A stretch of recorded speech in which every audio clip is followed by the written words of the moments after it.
Hey there everyone, and welcome back to the Boogie Man. It's time for us to finally get the happy ending of the game. So, yeah, I'm going to be showing off all the stuff you have to do in order to get the happy ending, as well as the happy ending itself, of course. And I also want to show a few other things, though. There's some optional scenes towards the start of the game that I'm like 99% sure I did not show. Or, like, didn't find when I played through.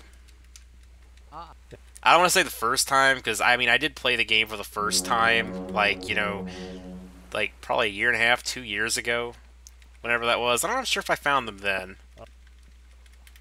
But, yeah, I want to show those, and I also want to, well, briefly explain some of the puzzle solutions that I found out, by reading through the walkthrough, because like there's some puzzles like I still didn't quite understand how you got their solutions, but after really reading through it and then like looking at the clues again in the game, I'm like, oh, that actually makes sense.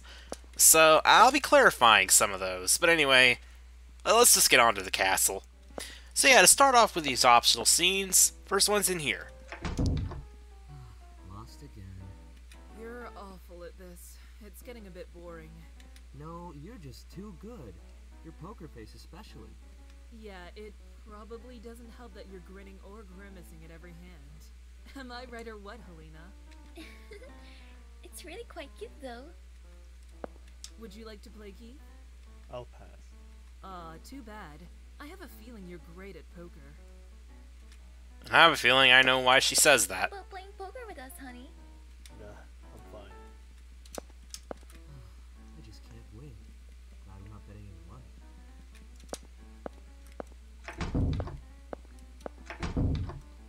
Wow, even this hall is huge. You could hold a dance here. Now that would be nice. Perhaps we should have brought some nice dresses for you. Hey Lance, take a picture of me and Papa, will you? Huh? Sorry, I don't do people. Ask a friend if you want a photo, Missy. Cheapo.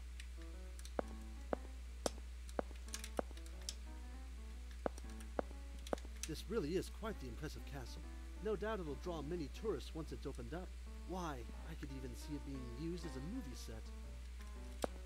What is it, Mr. Keith? Don't play around on the stairs like that. You'll trip and fall. Oh, thanks for the concern. Not to worry, old man. I won't cause you any trouble. That'd be appreciated, young lady. Yo, detective, out of the frame. I got a job to do here, you know? Sure are enthusiastic about your work. Don't need any pics of you. Thought I told you I'm not a gossip kind of guy.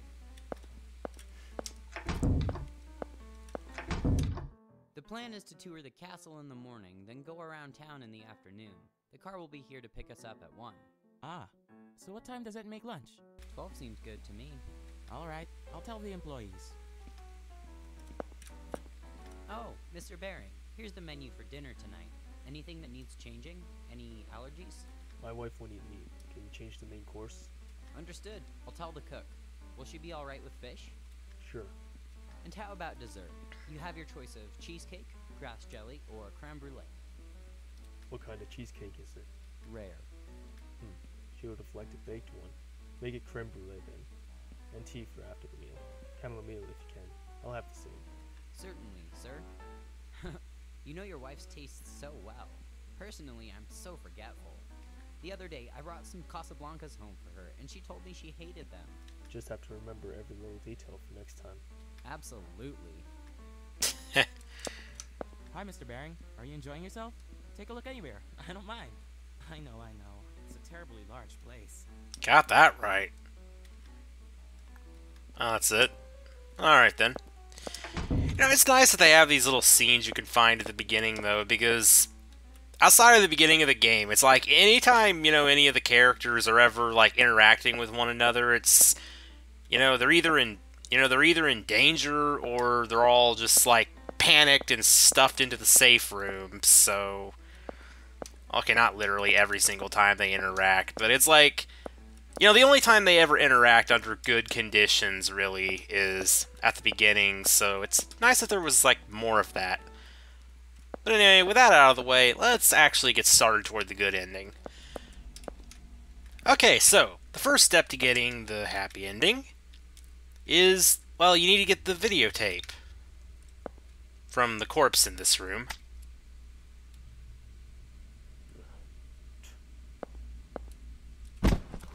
Right there. See, I mean, you already saw me do this, you know, but whatever. I'm showing it again. Now, this is something that I didn't understand until I, like, actually read about it, but, yeah, this, see, I didn't understand, like, what the point of this was. You're good at catching unlucky fish. See, like, I never realized it, but that is actually the trigger for making the key appear, in the mounted fish right here.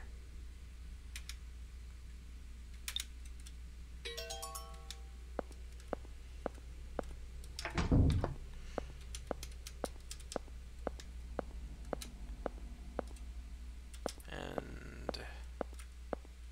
oh, whoops, I did not unlock that from the other side. Wait, what am I doing? I just unlock it like this. So yeah, you get the theater key. You open up this door.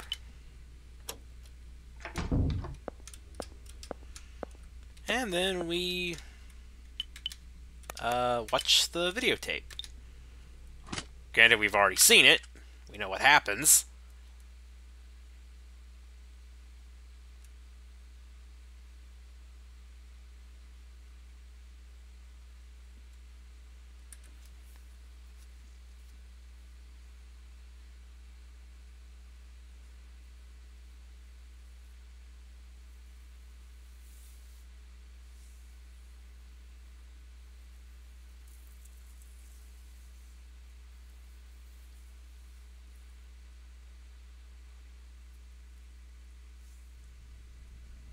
Still not sure where the blood comes from on the bathroom wall after that, because, I mean, she got away and there was no blood on the wall or anything, you know, at the end of the scene. But anyway, that right there is the first step to getting the good ending. That is the first, you know, thing you have to do, not related to saving Sophie and David.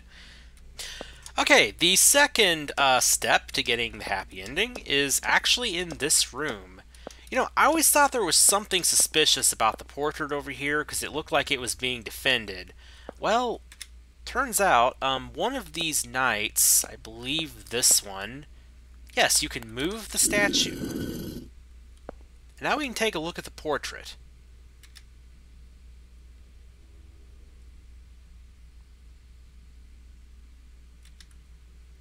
So yeah, apparently we have to push them in such a way that they all strike. Oh, wait. Hold on, I was reading too far away. I mean, reading too far in.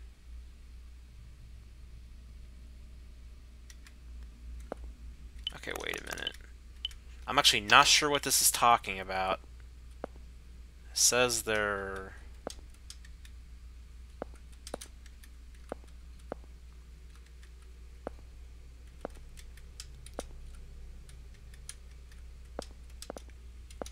oh, here we go. Yeah, see, 3 of the armors surround and face single time. Okay. Oh, okay, after triggering that, now I can move them. I hadn't actually fully read about this puzzle. I had not actually read that. I wasn't aware that there was actually a puzzle with the statues. There we go.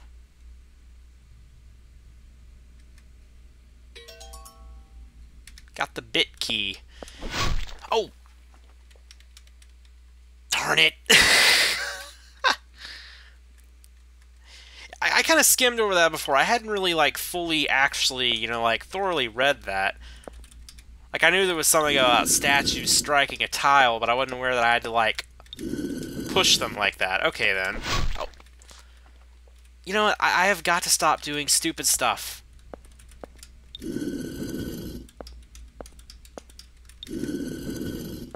Must stop doing... Okay. Let's get the bit key again. Let's not kill ourselves again. Alright. So, guess what this key is for?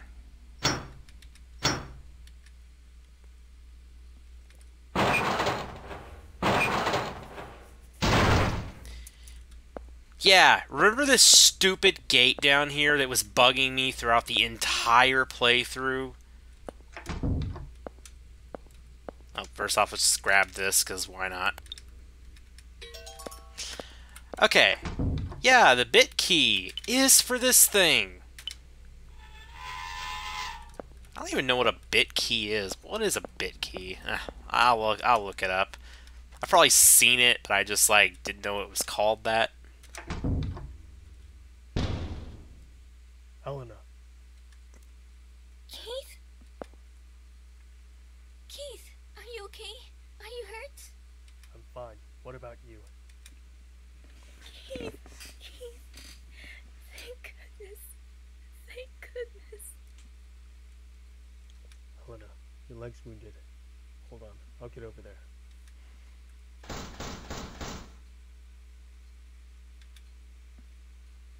Keith, I'm fine. I'll be fine. There's nothing to worry about. Helena? Wait, Helena, I'll be right there. Don't move from that spot. I'm fine. I swear. I'll be fine. Wait for me, Keith. Don't worry. Helena!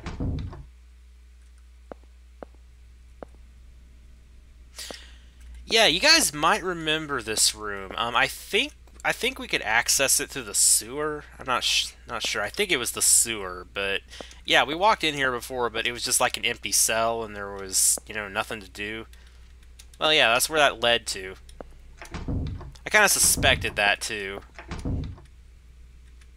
Okay, now you guys remember this puzzle. Now, this doesn't have anything to do with getting the good ending, but this is another one of the extra things that I wanted to talk about. The guy doesn't even say this. This is actually something one of my friends figured out. But, see, the code for that panel, I don't believe I ever mentioned what the true code for that panel was. It's actually 12111, and I was thinking, how in the world are you supposed to figure that out? But one of my friends figures that it's the letters in the name. Boogie. Like, 1B, 2 O's, 1 G, 1 I, and 1 E. 12111. Like, it's the only thing that makes sense, and that is apparently supposed to be the code.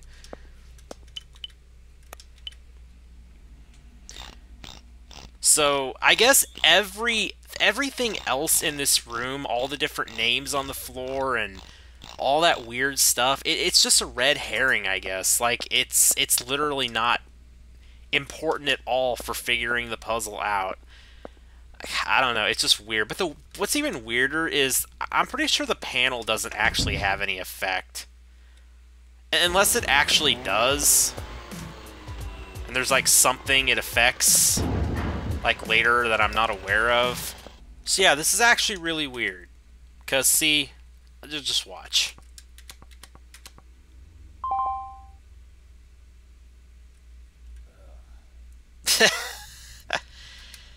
Yeah, see, it's weird because it's like if it's like if I enter the other code, I think it was like, actually I don't want to enter that in case it messes something up. But the code that I entered before, it was like 9. Wait, what was it? I think it was like 59413. Like, it said "you dumb" on the side, and then it like, you guys know what I mean. Like, it basically called you dumb, but then when you try to reinvestigate it again, I don't know. Hold on. Saving 2 files just to make sure this isn't actually affecting anything. See, look, like, let's just type in, like, 1, 2, 3, 4, 5. See, it just says "you dumb." See, it comes up, and it gives you another chance to enter. But look, if I type in 59413, See, it says you dumb, but then it says that. So it's like I figured out that code from all the names on the floor, and it's like it brings that up, but it's like then you can't enter a code again. It just gets stuck like that. I don't think it's important though. I think it's just like a weird Easter egg thing. But yeah, just in case this does screw something up, you know, I got a backup file. Anyway, let's move on. Now, as for the lamb puzzle and this hint right here, see, it turns out I actually kind of solved this with luck, because there was something I still wasn't understanding at the time, and a friend explained it to me later. But, yeah, you know how, you know, these hints, they mention, like, 2 different things for, you know, like, each of the lambs? Well, it turns out that these hints are actually talking about both the both their starting positions and their end positions. It's like the whole time I was just thinking, like, where am I supposed to put them? Like, where are they supposed to end up based on this clue? But it turns out that it's also talking about their starting positions as well, and that's how you're supposed to figure out, like, you know, which one's the what were they? I actually wasn't really reading it. The coward, the fool, and the rebel. Yeah, okay. But anyway, yeah, that's how you're supposed to figure out, like, which one is which. So, you guys remember this painting right here? Well, checking this painting is actually what triggers the key to appear in that statue that you have to break with the saw. Or the sledgehammer, because guess what? You can actually use both. In fact, you know what? Let's get the sledgehammer this time. Because I've never done that.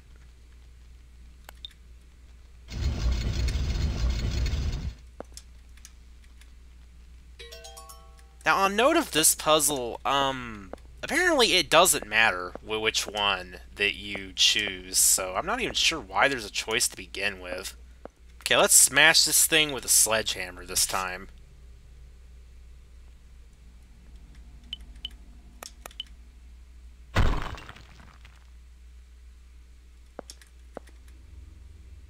Well, it's a little bit quicker, I guess.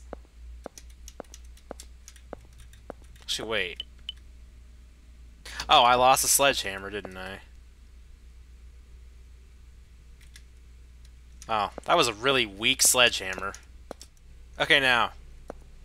We're finally going to find out what this darn rope is for. Because, you know, we never found a use for that before. We're also going to find out what this is for. I mean, it's a videotape player, but, you know, we never got another videotape on that playthrough. So, yeah, we're going to do that now. But first... Yeah, remember this? Yeah. If you want to have 2, then... See, initially I thought that this might have something to do with saving both Sophie and Richard. And yes, I somehow managed to royally goof this up. You know, during the playthrough. It's like, I was thinking, like, C4... Like I was going off at like a grid, you know. I was thinking, like, to remember it, I was like C4 B2. I mean, I was like A4 B2 C1 D4 E5, and somehow it's like for A4. It's like for, I don't know what it was, but I know that I hit, for some reason it's like. It was like this bottom line didn't exist to me or something, and it's like I was putting E4 and A4 at like A3 and E3, and I was watching that in the footage, and I was like, you gotta be freaking kidding me, what was I thinking? Anyway, yeah, so let's go ahead and do this now. Let's go A4, B2, C1, okay, A4, B2, C1, D3, E4. There. And that, well, see for yourselves. Ta-da! Now we can get both. Technically just one, because, you know, the sledgehammer already broke. But this actually doesn't have anything to do with getting the good ending like I originally thought. There's not really much point to even doing that. But now we're going to get on to, you know, actually doing something that involves the good ending, and I got the rope. Okay, wait, what do I even do with the rope? I actually don't know. I'm reading this for like the first time. Go back to the hole in the floor and use the... Oh! Okay! So apparently, you can use the rope to go down this. I never thought to do that. So we can go down here, and we find a videotape. Is anything in here? Ooh. Okay, I just learned that there's apparently a third door in this room.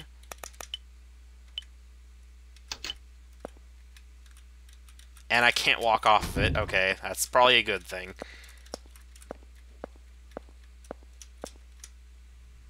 Okay, so yeah, now that we got a third videotape, we can go down here and we can view this. Not down there. Over here.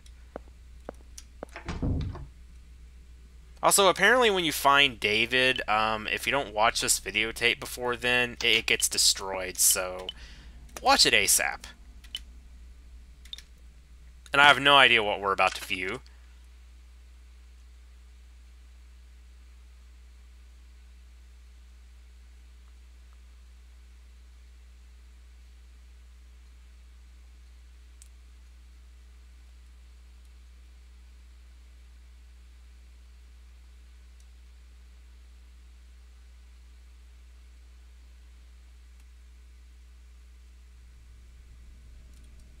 Okay then.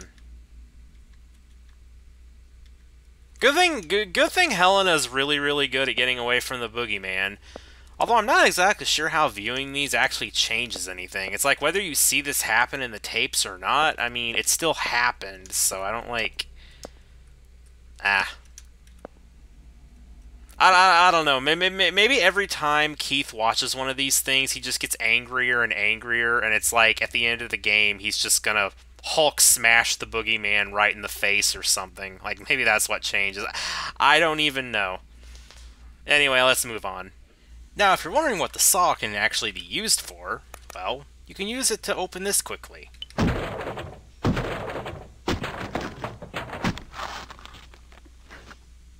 And the sledgehammer works for that too, but yeah, once you use it, it's broken. And as far as I know, I don't think there's anything else in the game that you could save that for and use it for. And yeah, we're not actually, you know, doing the timed sequence right now, so you can actually get in here a little bit early. Oh, it looks like you can raise the... Huh. So you can raise the pressure before that... before the fire part even starts. Wow. That'll make that go really quickly. Alright, now for the next step in getting the good ending. So yeah, it has all to do with this area. First off, let's just go ahead and, you know, read this. Skipping through it, because that actually doesn't have anything to do with the good ending. Just a clue for the other puzzle. Anyway, yeah, you need to play the music box. Turns out, I actually almost solved this part myself before. Like, I was really close, and you guys will see why.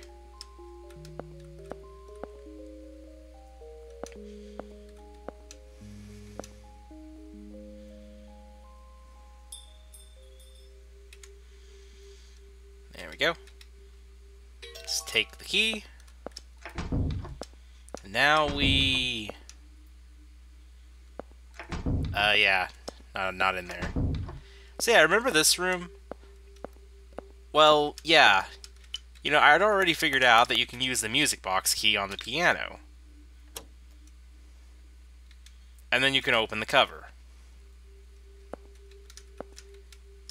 Well, I don't remember if I opened the top before. For some reason, I feel like I did.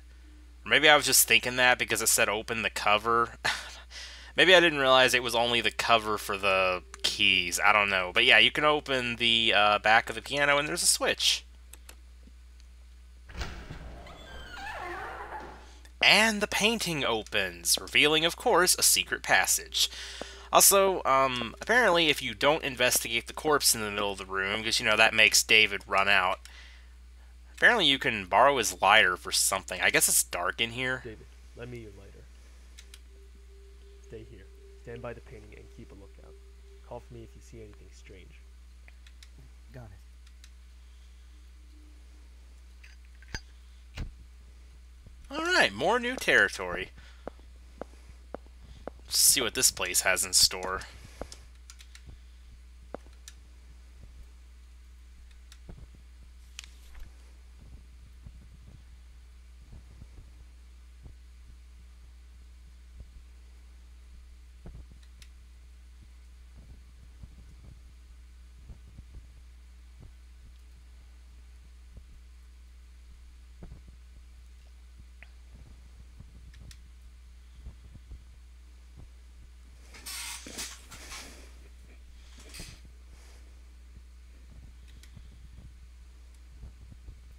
Hey, detective.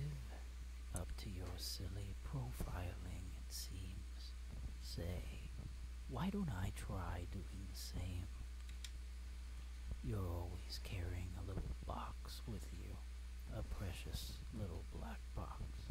A treasure trove of all you hold dear. Don't you notice the smell from that box? It's, you know what it is, don't you? Do you think you're better than me? Do you want to kill me or befriend me? I'm so sorry. Please forgive me. Who do I pray to straighten out this crooked tongue?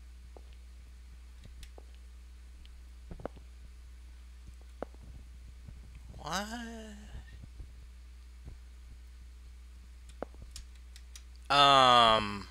Where was he?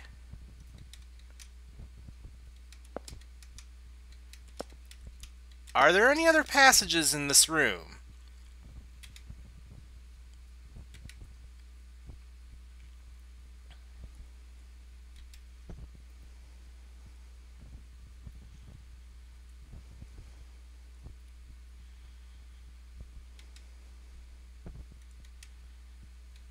Okay.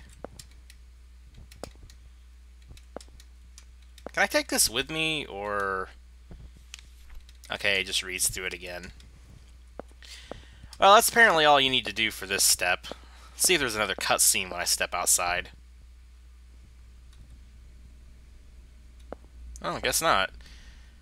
So, David, did you see the Boogie Man come through there by any chance? Because I think he was definitely around. Anyway. There is, well, not another good ending step, but there is something that I want to explain, another puzzle. Yeah, you guys remember the chess puzzle.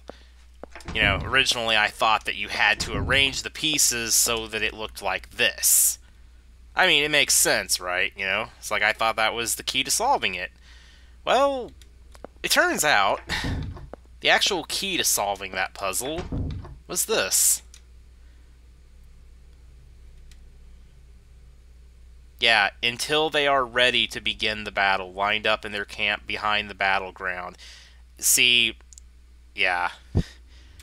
Basically, the clue is that the battle has not yet begun, and so, yeah.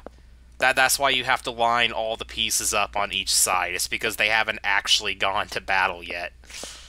So, yeah, that's another puzzle that actually does make a lot of sense. It's just... You know, this game really is full of red herrings. Like, they make you think you gotta do one thing, but in reality, you gotta do something else, which is, you know, a lot simpler than the other thing would appear to be. Anyway, on to the next thing. Oh, yeah. By the way, the scrap of paper in here, if anyone was wondering, I discovered this myself when I was going through for the bad endings. But yeah, you can actually just pick up that piece of paper before you do anything else with this puzzle, as far as I know. I don't know, maybe reading the the poem back in that other room triggers something, but you don't have to do anything in the study. Down the stairs there. So yeah, for the next step in getting the good ending, you guys already know this. Well, first off, get the key from that, because, makes it easier. But yeah, just gotta have Sophie survive this dog attack, and to do that really easily, just use the shelves key here.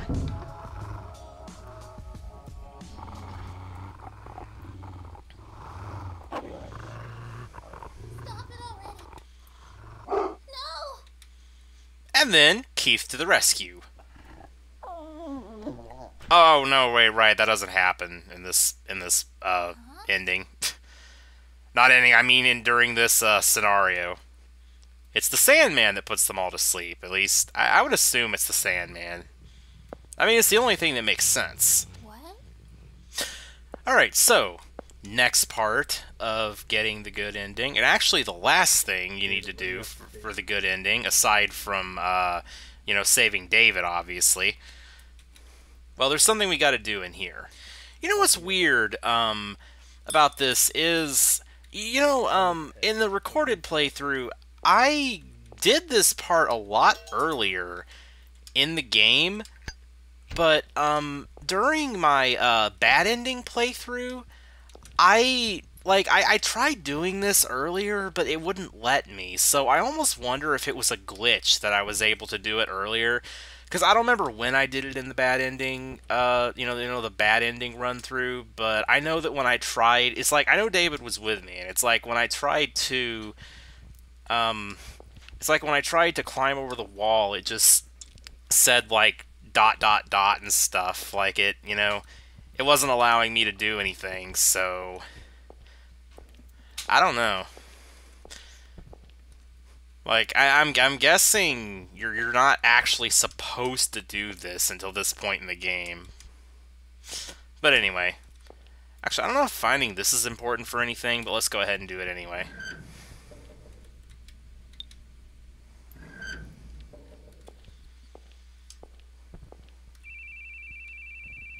Yeah, phone ringing in your head.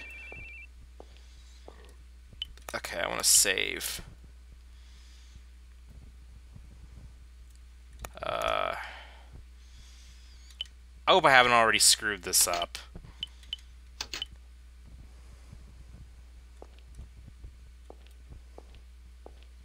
Oh, no, it's okay.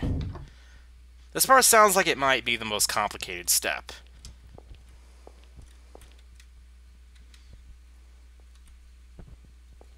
Yeah, okay, when you hear the... Okay, turn off your lighter. Yeah, when you hear the footsteps, turn off your lighter and hide in the shelves? Where? Oh, it must be here. No, wait. Where?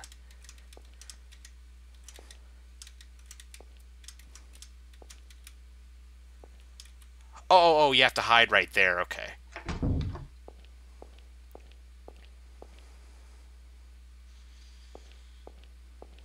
Ah! Ambushed. Move. You're under arrest.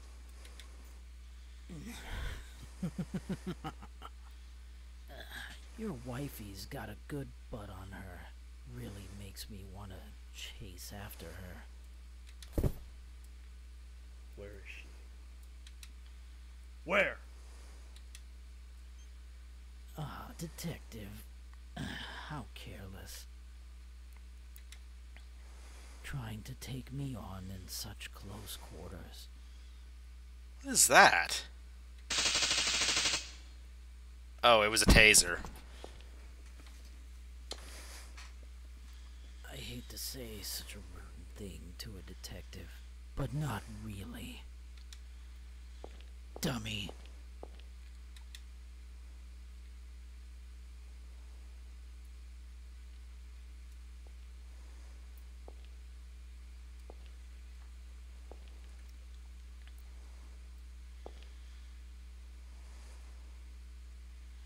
Keith, my poor darling. You watched me despair.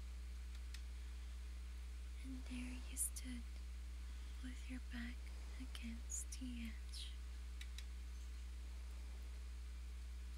Now, it's time that you finally learn.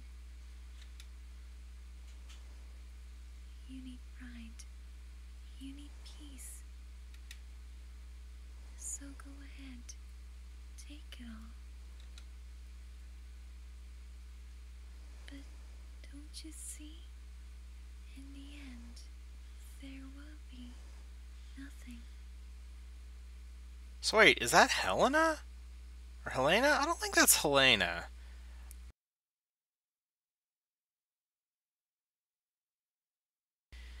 Yeah, I think it's the same woman that we've been seeing in those recorded tapes.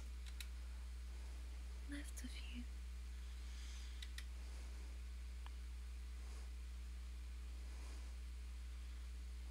It's gotta be Helena, though, right? Helena? Maybe her name was just question marks because Keith was unconscious, and maybe he just, like, you know, maybe he, like, heard her talking, you know, but didn't recognize her. I don't know. Yeah, I didn't actually read that until now.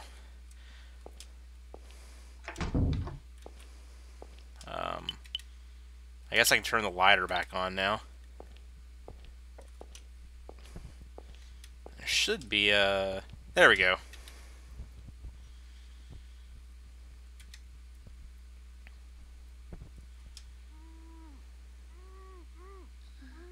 Where is this? Who are you? What's going on? Hello, Miss Bering. Who? Call me Boogie Man. I'm about to begin a game befitting such a joyful night. I'd appreciate your participation as well. Run from me, miss. I'm sorry. I don't know what you mean. Where's my husband? Where am I? Why is that man tied up? Ah, he's an assistant. He can quickly explain to you how this will all work. If I should catch you, this happens. Understand the rules now? Where's my husband? Somewhere you wouldn't know about. Where's my husband? He can't save you. He's in my grasp. It's up to me if he lives or dies. Now run, Miss Bering. The game begins, and I am it. Boogeyman is Pennywise.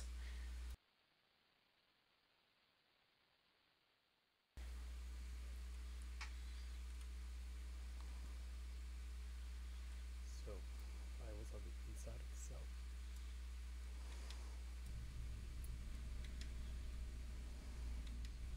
Thanks for the letter. Keith, did something happen? That big head knocked me out cold. What? No wonder you took so long. Are you okay? I could have died easily, but more importantly, no, forget it. There was another corpse. I think one of the servants. Been dead a few months. A few months? Isn't that kind of odd? Okay, from here on, I guess the dialogue's the same. Well, anyway, that is it for that part, and that is the last thing we need to do in order to get the happy ending, well, outside of saving David. So, on that note, alright, so, time to save David. Again. So let's tear down the curtain. Let's wear the thing, like a makeshift hazmat suit, break the window.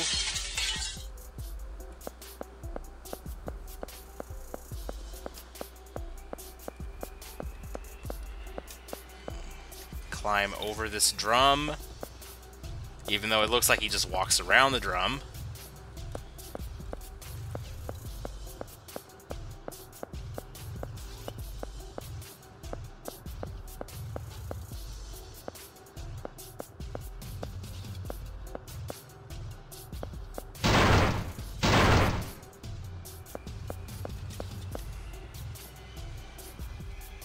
And that's basically it, really. So, now Keith has to do his part.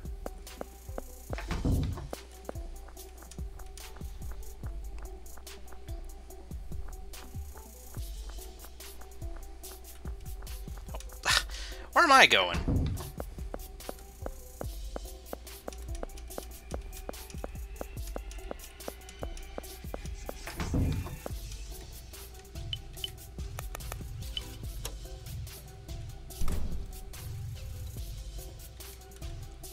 Yes, I want to go down, obviously.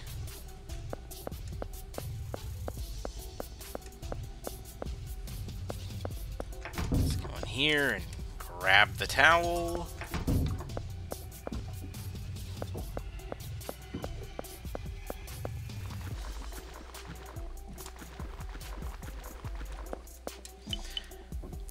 Wear towel. Get key. Which is still probably really painful.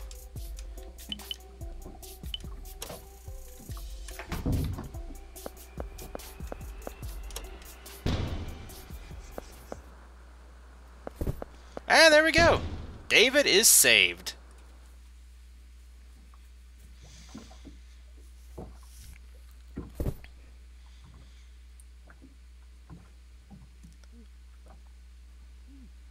So with that, let's head on back to the top, shall we? Alright, time to finally get the happy ending. Well, not quite yet, but, you know, we're right on the verge of it.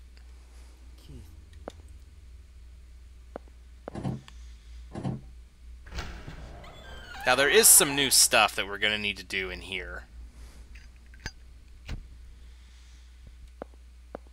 Now, I know I said that, yeah, it's like, I know I said that the thing down in the sewer was like the last thing we have to do to get the happy ending, but from what I understand, this is basically like required. Like, I think if we tried to like go straight up to where the Boogie Man is now, either he wouldn't be there or we just wouldn't even be able to get there, because I think something changed.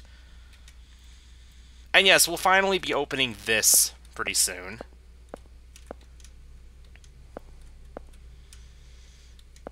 Like, it says you're locked into this ending route, so yeah. I don't think this is going to be any different.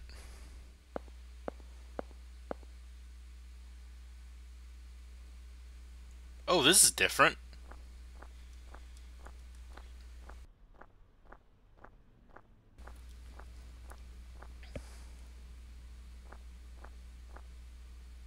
Helena, please don't leave without telling me. It makes me worry. It's been a year now. You always stayed with me. You always supported me. But I can't do it. I can't stop the tears. You got back on your feet. But I can't do anything but cling to you. But I can't drag you down with my weakness anymore. So You know what I thought when I saw his body? I thought I failed. Can you believe that? That a parent would think that after losing a child? But it's true. Everyone has one leg in a coffin. If they aren't careful, they can easily fall in. No exceptions. I should have known that. But I didn't. I prayed that my family would be an exception. I wanted them to be there smiling at me forever. When I saw them in the hospital, something died in me.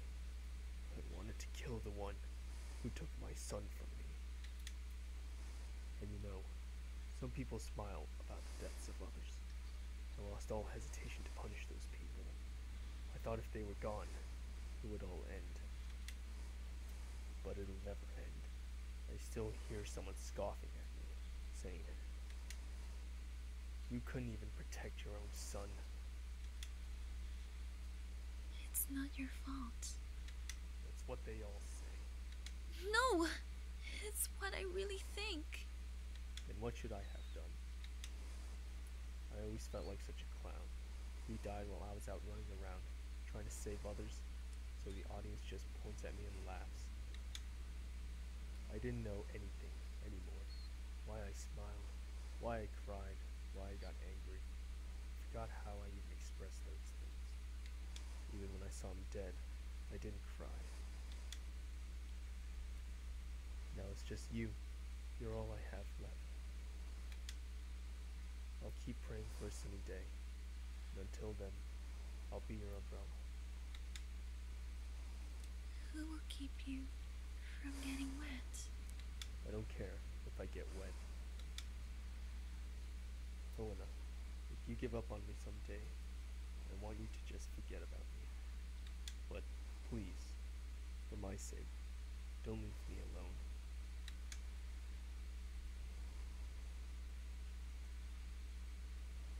Don't cry, Keith. I never cry.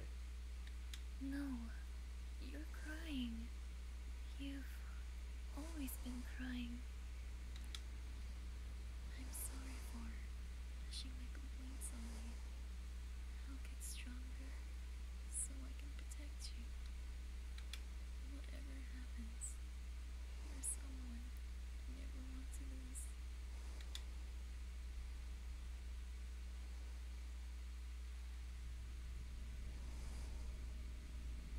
I'm scared of phones ringing. I feel like someone's going to tell me about a death in the family again. Ever since then, I haven't been able to answer calls. Why'd your son die? Run over by a truck. Driver died instantly. I couldn't blame anyone. I still have idiotic thoughts. Like if I hadn't answered that call, maybe nothing would have even changed.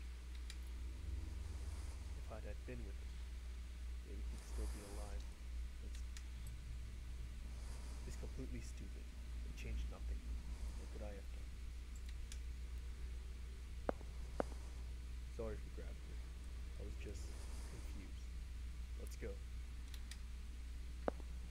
It's not your fault. It's not your fault. I know that.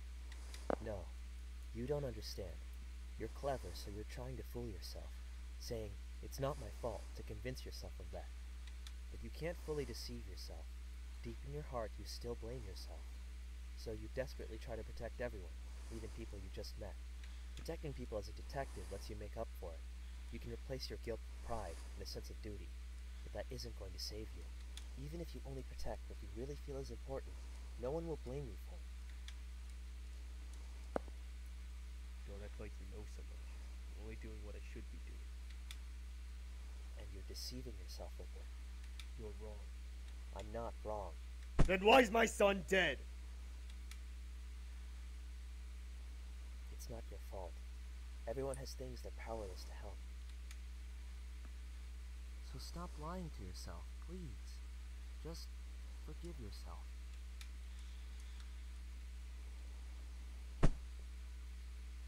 Let's go.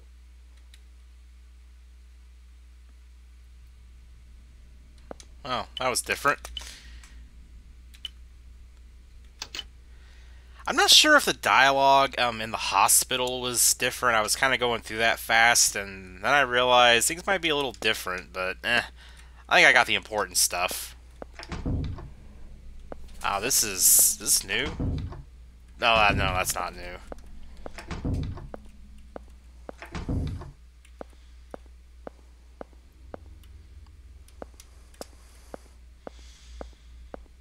Apparently there's a... Oh, here we go. New room.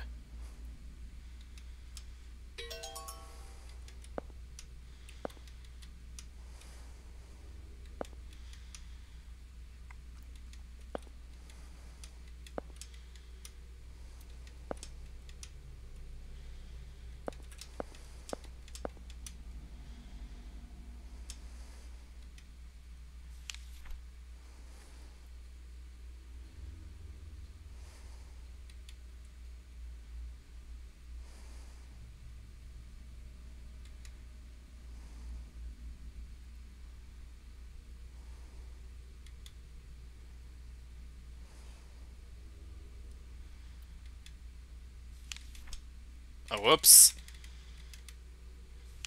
I thought it was over.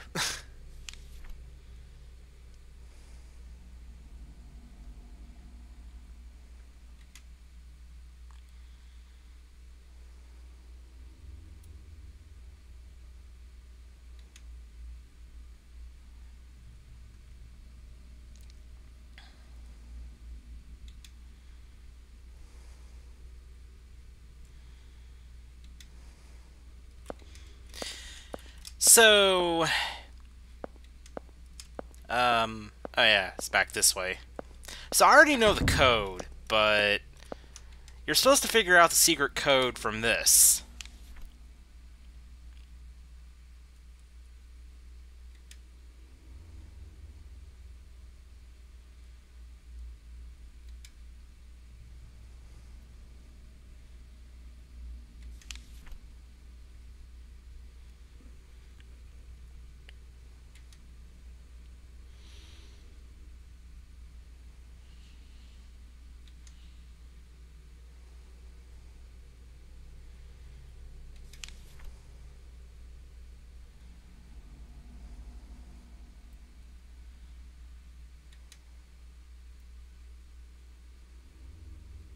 That there's the reference to the Tower of Babel.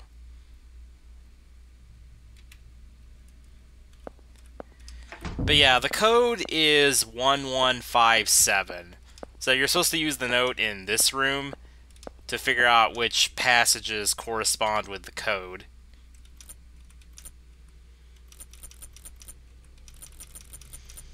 I'm guessing the 117 in the last part, like 11.7, I guess that's how you get that part of the code, but... Or... well, what am I thinking? Also... wait, no, wait, no, it's not 5, no, it's 5... it's 5711. Wait, how the heck did I get that so backwards? Okay, yeah, hold on a sec. I want to see if I can, like, actually work this out for myself. 5711.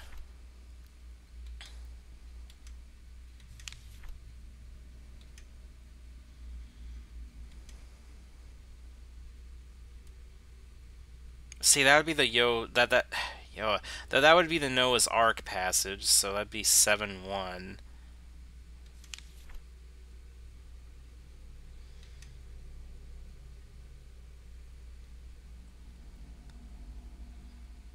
Five, 7...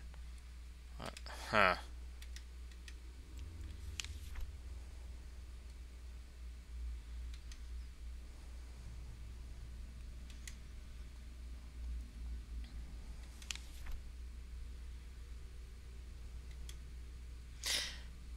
Like, it doesn't actually give a 5... Wait.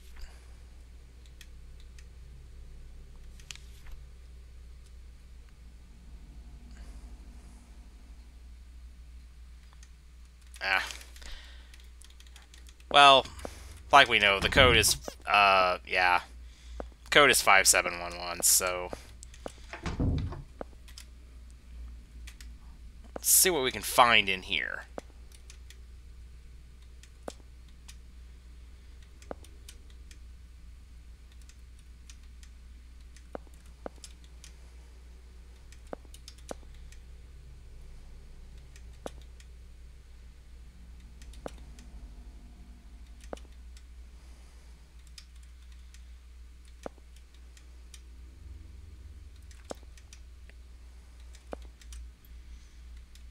Okay, so we've got to use this here.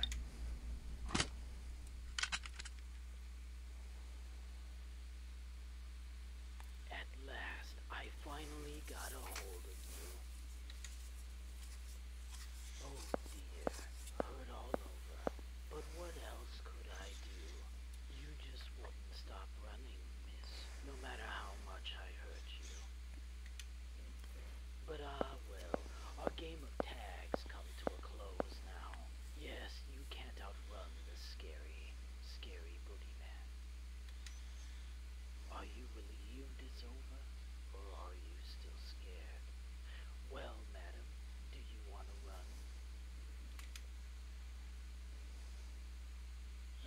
unbelievable idiots. Say again. I called you an idiot. You thought I was running because I was scared.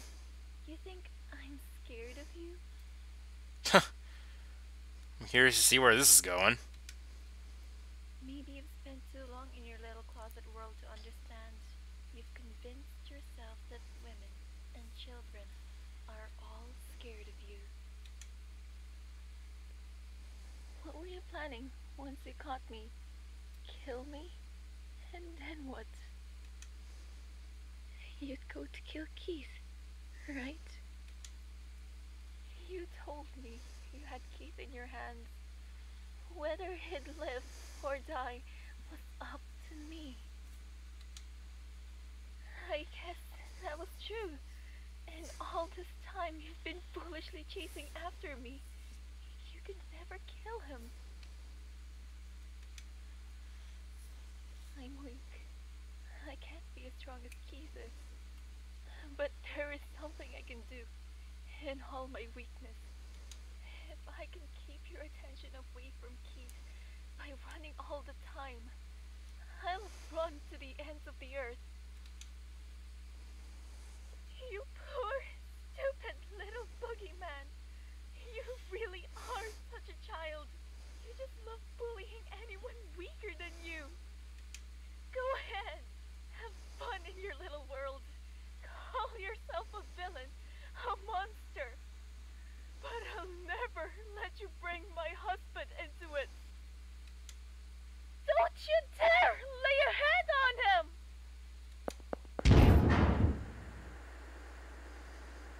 You talk too much, madam.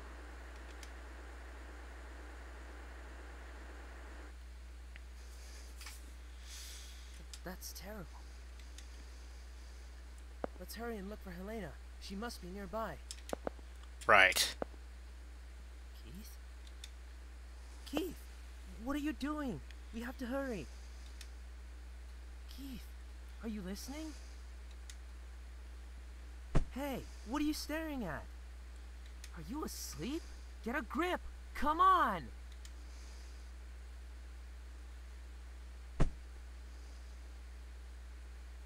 I'm awake. David, you look for Helena. She should be near. Huh? What about you? What are you gonna do? I'm going to go kill a monster.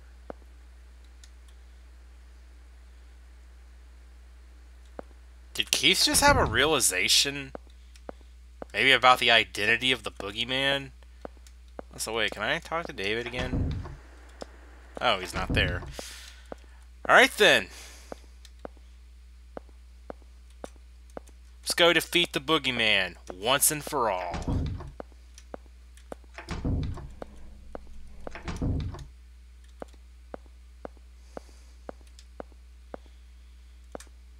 Oops.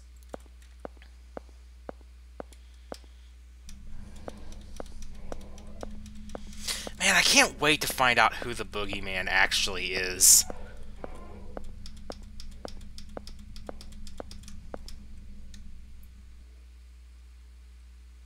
Wait, Dad?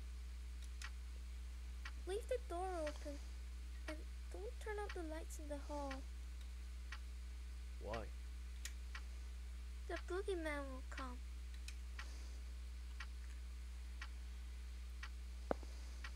What kind of guy is this boogeyman? He has long nails and kidnaps kids. He lives in the closet. A kidnapper? Well, can't leave a guy like that on a lease.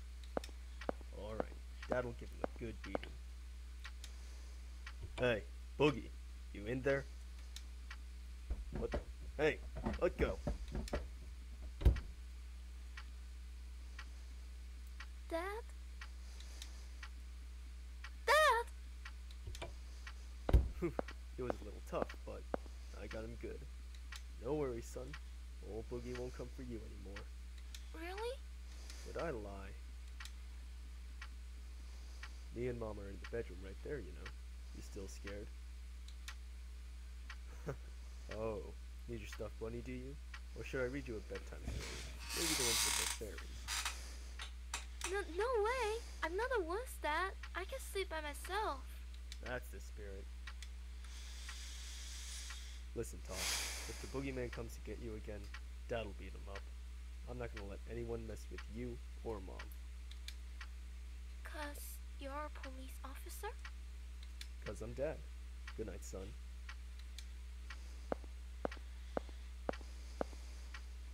Should I leave the light on? It's okay. I've got you and Mom. Good night. I love you.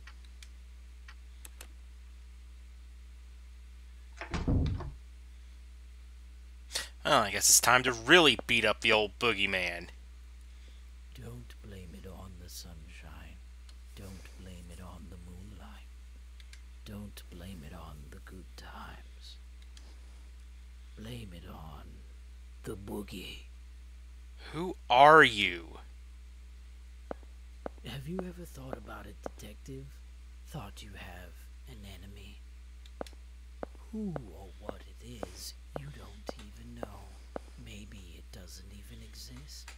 Maybe it's all in your head. But you know there's something tormenting you. Always making it so painful. You feel like the whole world's out to make you suffer. Too troublesome to make an enemy of the whole world, right? So, just making one enemy will do. I chose you as my enemy. Have I become yours? Yeah, you definitely have. Oh well, either way, we're gonna settle this right here. Let's end this wonderful game now. Yeah, give me 1 second to cut recording for just a sec. Okay, let's end this. Can you beat this final boss and take back your beloved wife?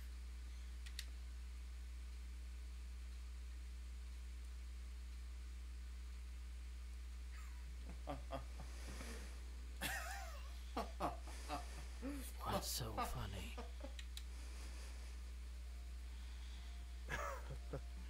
Boy, you're really having a blast, huh? What's so funny that you can be all smiles all the time? Total opposite of me. I don't remember the last time I laughed. Wow, Keith, you're finally showing emotion in the present day. But I guess we were pretty similar after all. In a sense, it was all a lie. You're always grinning ear to ear, but you're scared, aren't you? So you keep running. You can't go head to head with me. You and me are just acting. You're no scary monster, and I'm no paragon of justice. Final boss? Huh. A big baddie should be a pretty sly guy, shouldn't they? But taking hostages, always on the run, the only thing you can chase after is girls' rumps.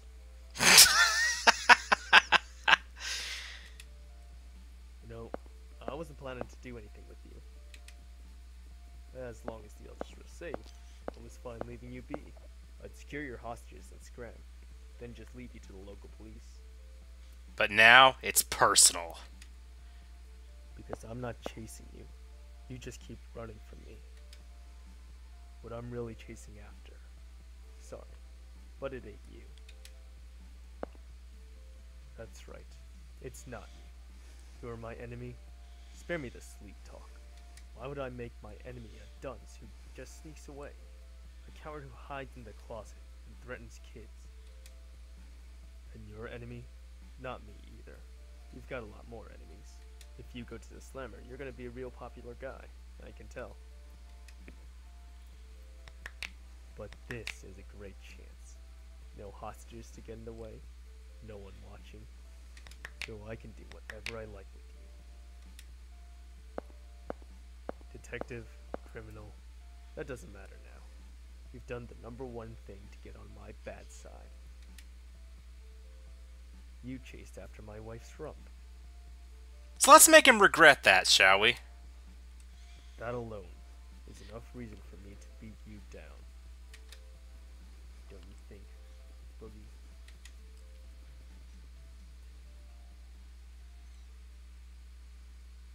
Oh, look who's scared.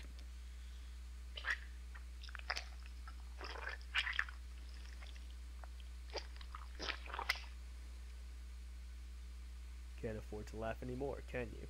What the heck's happening to him? Back to your closet, Boogie Man. You don't have what it takes to make it over here.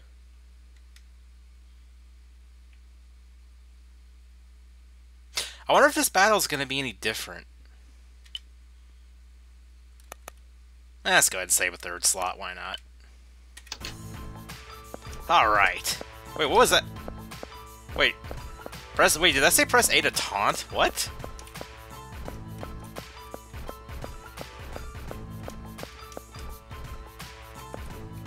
Oh wait, do I have to lure him under the chandeliers or something? Wait, hold on. How does this work? So is this just a warm-up practice, or are you actually gonna attack? Oh, is that it? I was just about to have fun. So it's a quick time sequence. That's interesting for a game like this. Can't say it's the first time I've seen it, but maybe for a final battle. Also, I only have to do that twice? 'Cause, I mean, that took out half his health. I like the final battle's different on the true ending route. Oh, and none of your jokes were funny. I can't see the action. Oh. Oh, I only did 10 damage, huh. Oh, and none of your jokes were funny.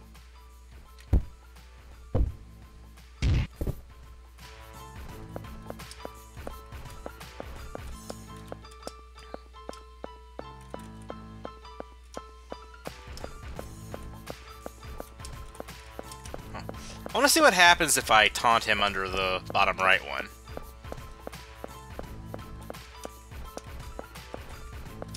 Actually, I don't think it has anything to do with the chandeliers. I think it depends on your proximity to him, maybe. So is this just a warm-up practice, or are you actually gonna attack? Oh, is that it? I was just about to have fun.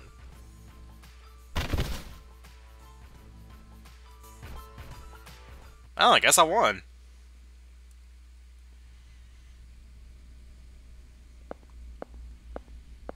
Where do you think you're going, Lance? I'm gonna find them.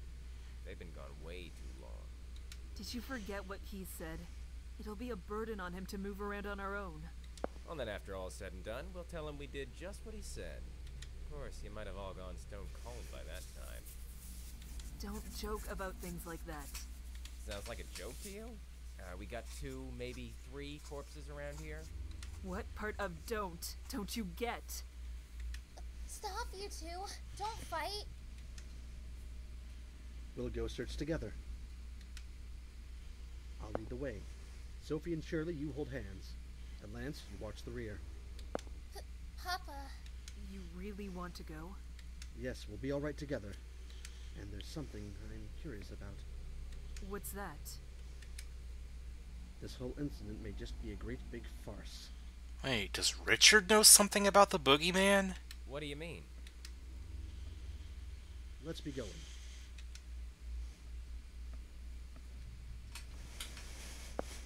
Helena, where are you? Helena?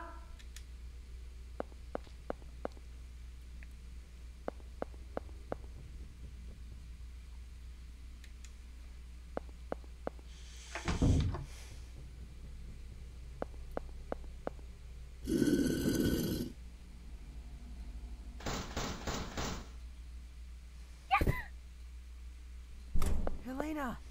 David! Are you okay? That man knocked me out. I woke up here. I was unconscious the whole time. Keith! Helena! Keith! Where are you? Getting warmer.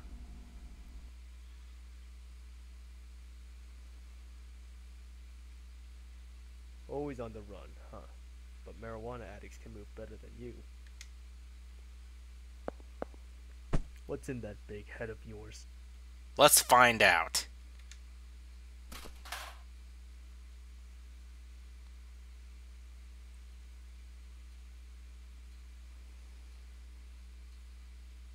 Brendan? Wait, who is Brendan? You, Liz. Wait, was Brendan that guy at the office that we saw, like, during the opening cutscene, I think? Like, I forgot his name, but that guy. Like, I was thinking this whole time, maybe he's the Boogeyman. Because, like, of all the characters in this game that it could possibly be, like, he's the one character that there was just, like, barely anything on. So, yeah, I thought maybe it was him. Like, I knew it couldn't be Dick, because we saw, you know, a peek of his face at the end of Bad End 1. So, you know, it's also likely that it wasn't anybody in the castle, you know, like, any of the main characters, so... I don't know, like, he was pretty much the last one.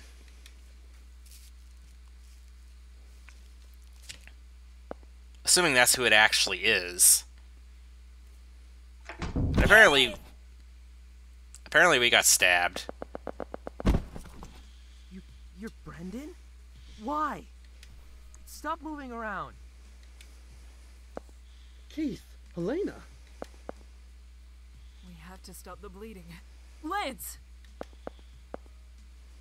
Richard, help me out.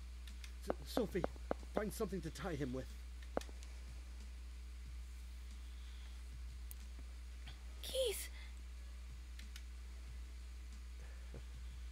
God. Seriously, who was Brendan? Like, I am so terrible with names, seriously.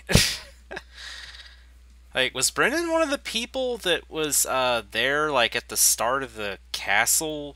Was he the castle owner?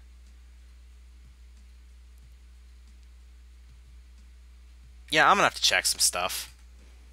Keith? You... Helena, when we get home, let's finish our conversation. No more running. No! Keith, stay with me, please! Keith!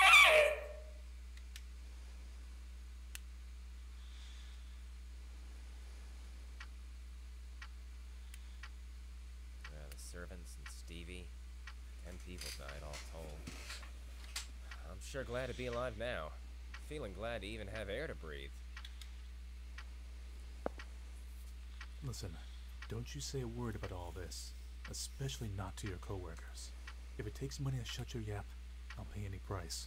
Oh, bribery. Where's that money coming from? My own pockets. Listen, you guys can distort the truth all you want, and I won't say a peep. Cause that's freedom of the press. But this is different. I've got no tolerance for people pointing and laughing at a wounded friend. Do I gotta tell you again? I'm not a gossip guy. I hate cops, sure, but I hate gossip too. I won't ask for money, and I won't say a peep, because I'm grateful for the guy. Now quit hounding me. But, as an involved party, I've got a right to know what happened there. Just can't wrap my head around it. I talked to Brendan at dinner. Heard he got tired of the musty old castle and ran to Hollywood. Had a lot of fun in the movie biz. So what was the motive? Guy's gone silent. Sounds like he convinced you he was a goody two-shoes. But I bet you heard a different story in Hollywood. Now that's the kind of thing your lot should be writing about. Nobody knows people's past, usually.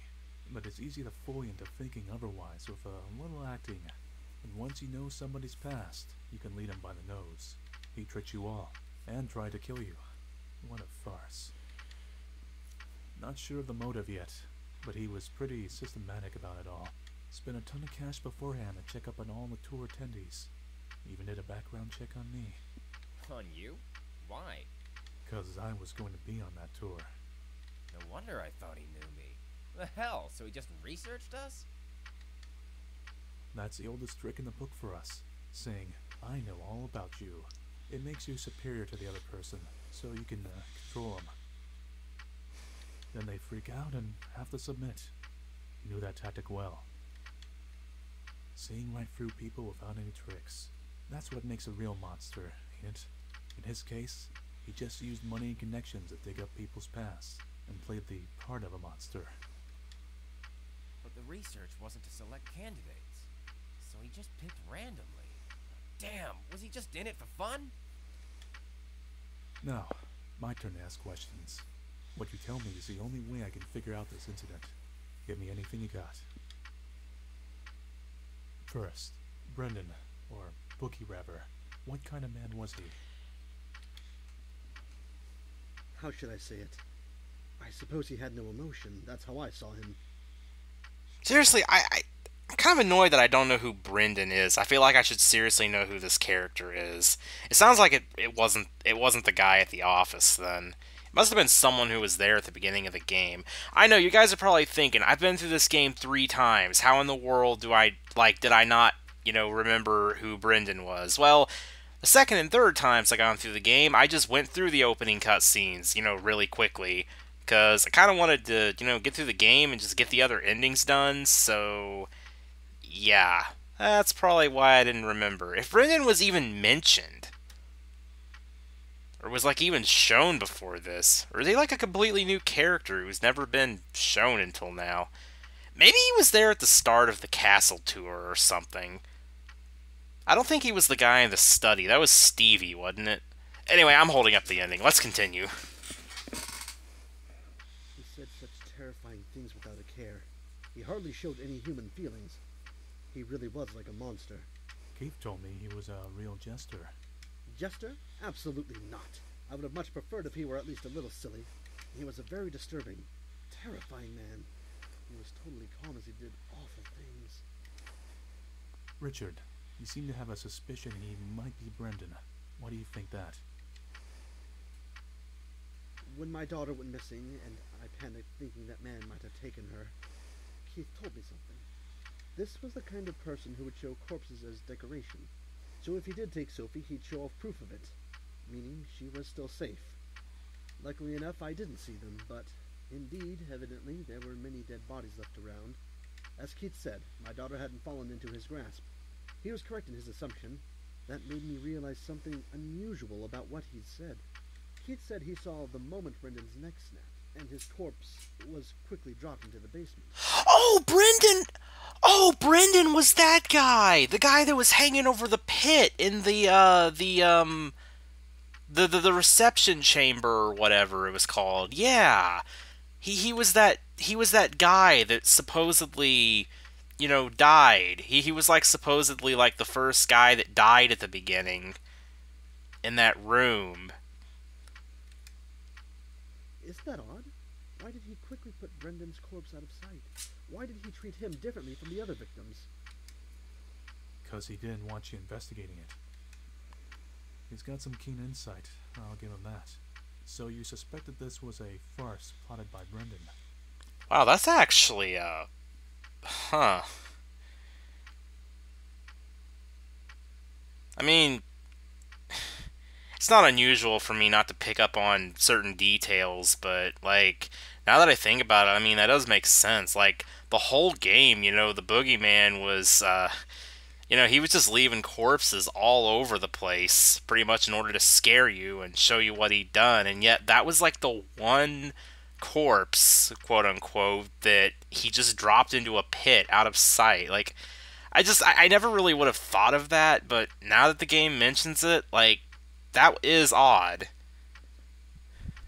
No, well, I suggested that since Keith hadn't checked the corpse, he might still be alive. I only wanted to believe there was a chance he was alive. I had no conviction about the rest, so I didn't speak about it to Keith.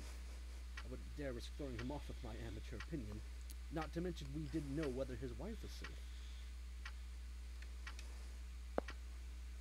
Apparently, Keith saw the moment Brendan's head came off, actually.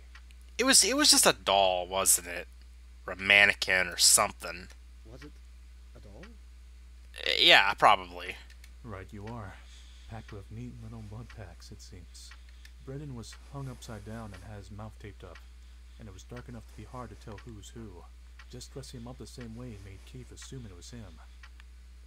It's no wonder I didn't remember who Brendan was, considering he disappeared out of the story so quickly.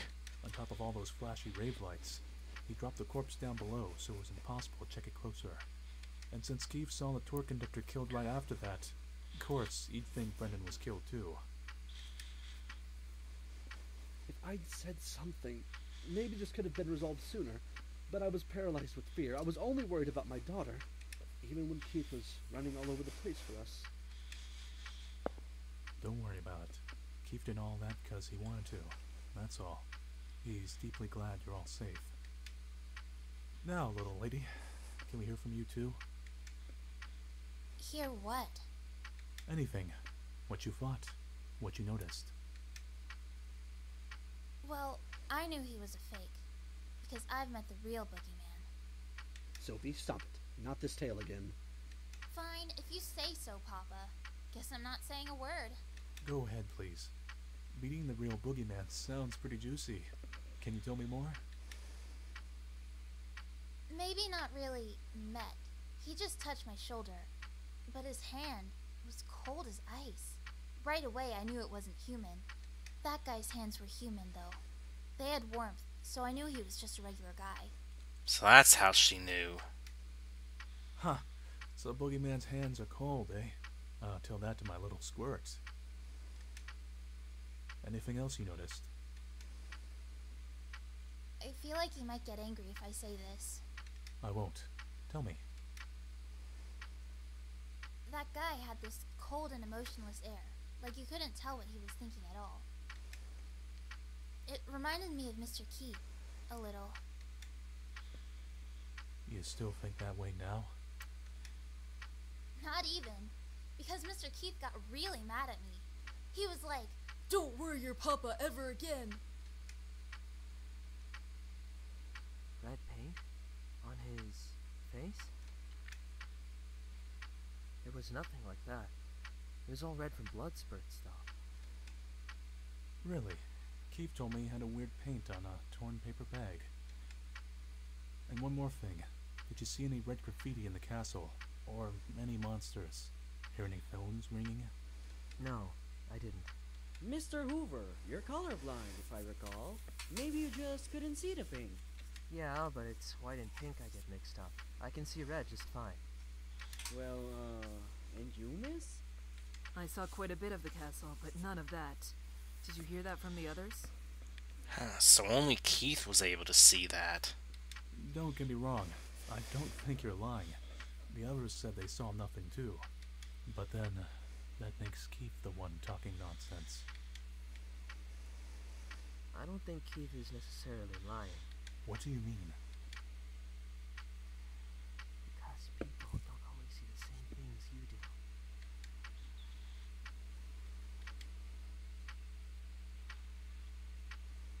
Thanks for the assistance, you two.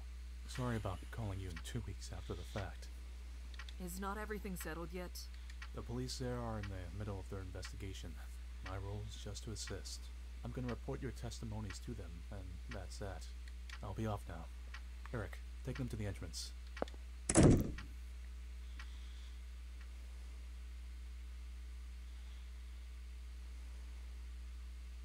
When our son died, I thought my own life was over too. I couldn't think about anything. Nothing had any taste. But tears would suddenly come anyway. I don't remember anything about what I did back then. But I do remember one thing. That Keith was always at my side. When I wailed and shouted, he'd hug me, stroke my hair, say it was okay.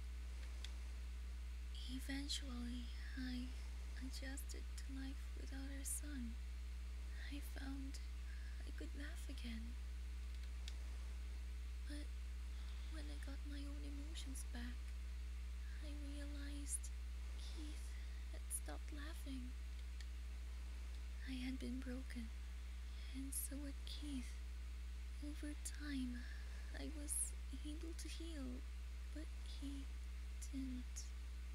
He was still stuck in the moment of Todd's death, he was always supporting me, so he never faced up to himself. I struggled to be at least a little stronger. Next time, I would protect him, since I wanted him to laugh again. But I couldn't. I couldn't repay anything to Keith. And I realized I was a burden on him that would keep him from ever walking again. So, even if we're far apart, as long as we can laugh again, then that's the best choice I can make. I guess I got that divorce then. My wife always brings me warm milk before I go to bed. And last Father's Day, my little squirt tried cooking me a meal. I definitely don't need milk to get to sleep. And the kids cooking, I'll be blunt, it ain't good. But I'm glad for it. Usefulness and collateral don't mean a thing with this stuff. Keith didn't stay close to you expecting something in return. That's just what he wanted to do. You guys have got too much sympathy. You don't mind getting hurt for the sake of the other. But can't you notice that one of you being hurt hurts the other? You've just been getting more and more wounded as you go along. You're propping Keith up too, Helena. He can fight day after day, because he knows you're waiting at home, as much as I tease him about it. Or maybe, yeah, maybe what she actually meant by that was just like when he's out, like on the job and stuff. Don't think of yourself as baggage. Depend on him as much as you need. That's what he wants too. I really hope they stayed together. It sounds like they did. Keith grabbed my hand and smiled, even though he was stabbed and wounded. And what did he say? Got you. Because he finally got what makes him happiest. But, man, too much discrepancy between your guys' testimonies and Keith's. Just how am I going to report this to the department? Hey, Helena, he went back home from the hospital today, right? Can I come talk with him now? I'm sorry.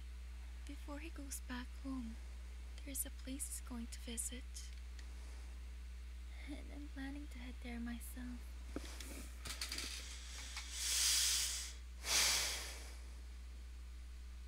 I figured it'd be the cemetery.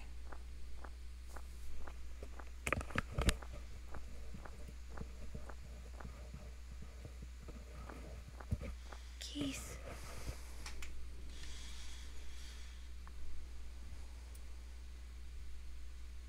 I've always wanted to cry like this. I never forgot about him. Not for a single day.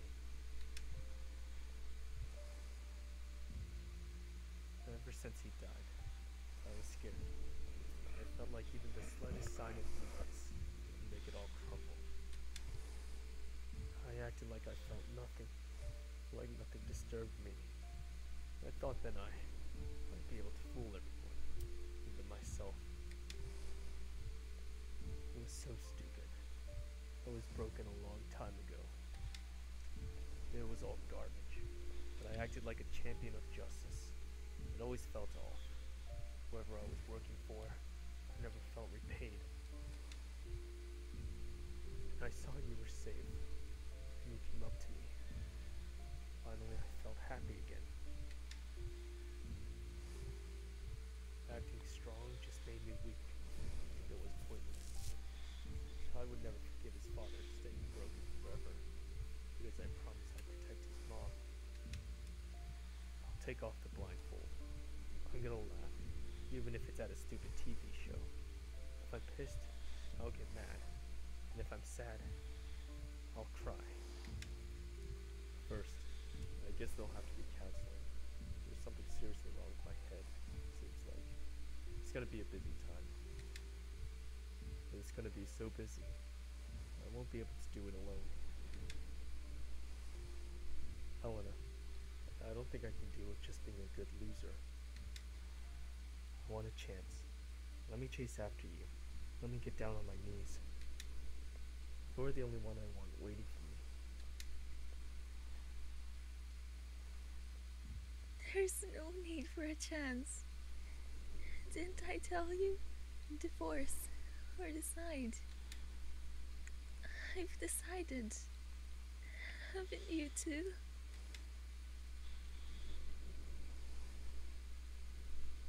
We only ever have one umbrella, so we hold it together. And it's fine if we get a little wet, because it'll soon be sunny again.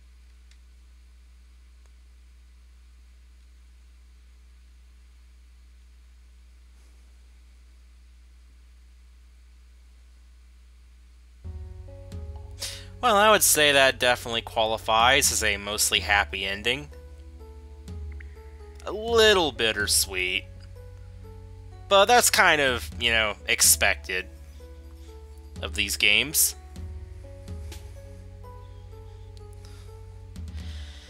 So then, that is the end of the Boogie Man. You know, I like it. I mean, even though I got really frustrated with it, you know, on my first playthrough, I thought a lot of the puzzles seemed really, really vague, but, you know, the solutions were all there. It just, you know, just wasn't looking at them the right way. Like, you know, they had a lot of red herrings and stuff like that, but there was a solution. It's like all the clues were there for the puzzles. They were just, admittedly, pretty vague. But, you know, despite that, I still enjoyed the game. A little tired of it now that I've played through it 3 times in a row. But, yeah.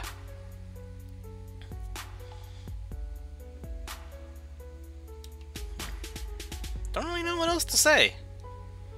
It's a good game. Well, I like the story. Like, you know, it had a really good story.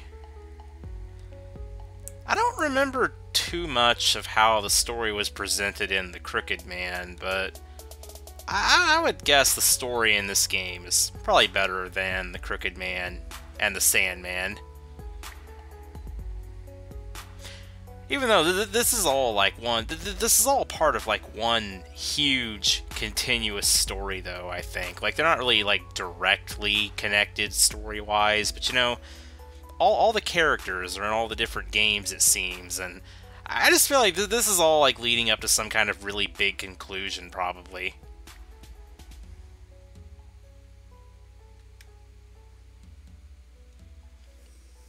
Like, I bet the final game in this series is probably going to tie everything together.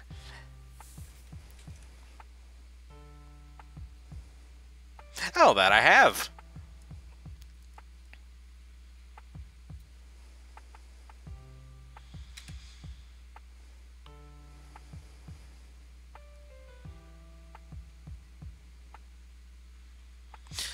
Oh, huh. So the Hanged Man is the last game in the series, at least of this like story arc. Well, not really arc, but you guys know what I mean.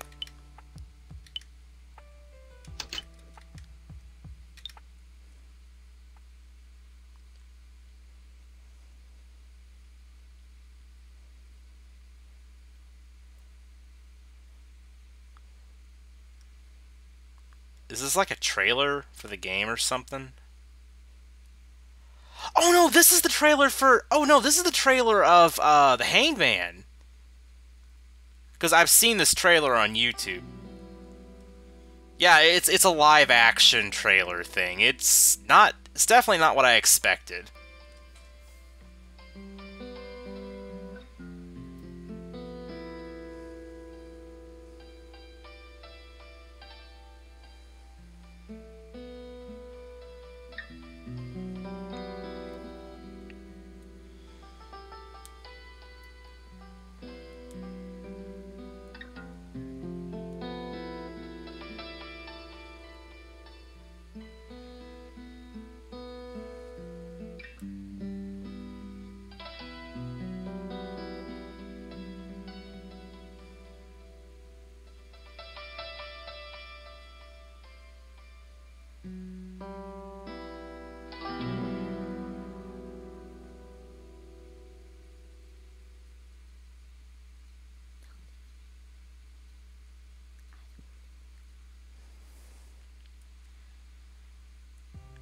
At least I think that was the trailer that I saw on YouTube.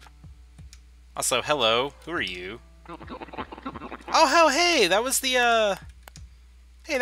Sandman. But anyway, yeah, I guess you guys just saw a preview of the Hanged Man.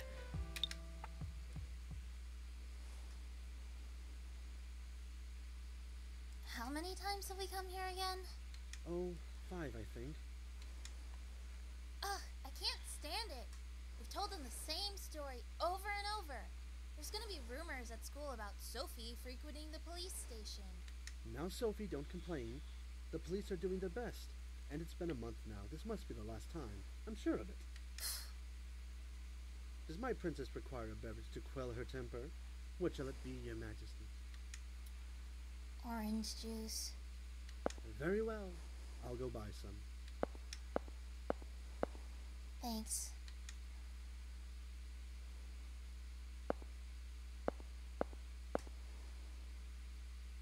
Hey, when those dogs attacked me, you saved me, right? I can't imagine any other reason those dogs would fall asleep so quickly. Thanks. He's blushing. Looks like he's still in love with her. I'm having a great time lately. I'm getting along great with Papa and Anne, and Reagan, well, if she wants to get along, I'll give her a chance. Things are so much better than when I carried all my burden myself. Now I know there's someone always looking out for me. Sometimes I really miss you. You're doing okay, right?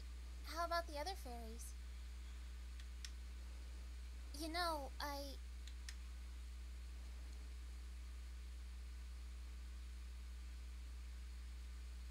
Sorry to butt in. Ah! Hold on, wait! You got the wrong idea. I'm not a weirdo or anything, okay? Can Keith see the Sandman? I don't think so. Don't touch me. Rats with a thing for daydreaming aren't the most comfortable people to be around. I'm not daydreaming. Keep it between us, but I've met some fairies. So you don't believe me? No, I do. I met one when I was a kid, too. Really? Yeah, this hobo in the area always had a head full of dandruff, so I called him the Dandruff Fairy. Oh yeah, and I've got a coworker who eats non-stop cup noodles, the Cup Noodle Fairy. Want to be introduced? Why won't you believe me? A 37-year-old who believes in fairies ain't exactly socially adjusted, don't you think? But hey, if they do exist, put in a request to one of your fairy friends to get me some wings. Big, fluffy, pink ones. Better watch what you say, Keith. You might get your wish. What do you use those for? Just want some wings. Why not? Mr. Detective wanna fly away. Please tell me this is actually going to happen. Huh. You angry? Better step off. One of your friends might cast a spell to turn me into a fluffy white kitty. Maybe instead of filling your head with stupid fantasies, fill in that chest a little. It's so pathetic I can't even look at it. Ugh!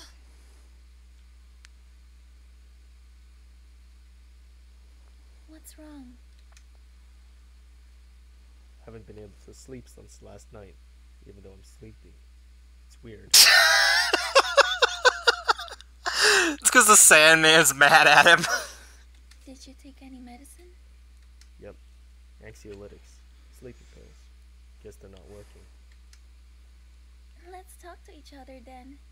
Before you know it, you'll be staying asleep. And it'll be morning. Don't you need to sleep? You don't have to stay up for me. It's fine. I'll stay with you until you're snoozing away.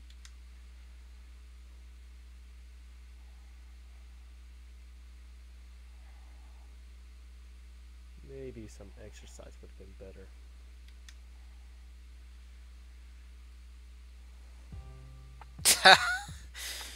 Poor Keith. That was a lot more amusing than I thought it would be. Well, let's look at the character bios.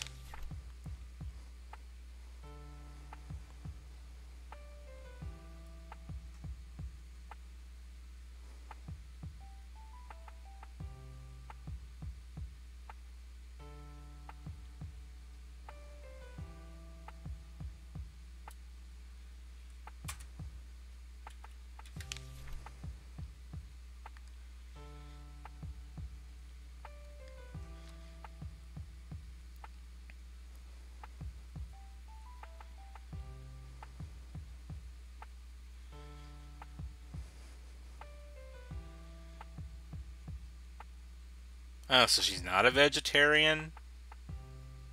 Huh. Aren't people who hate meat basically vegetarians anyway, though?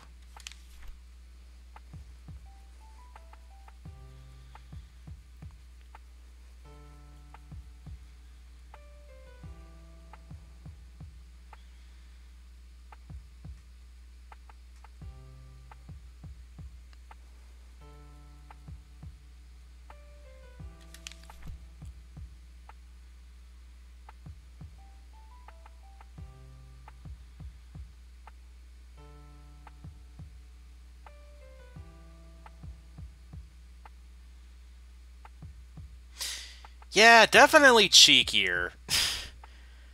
Like, I was thinking this whole game, it seems like Sophie's personality is a lot different than it was in the Sandman. I don't know, maybe it just seems like that because she's, like, voice acted, but I don't know, it's like her character just feels very different from how she was presented in the Sandman.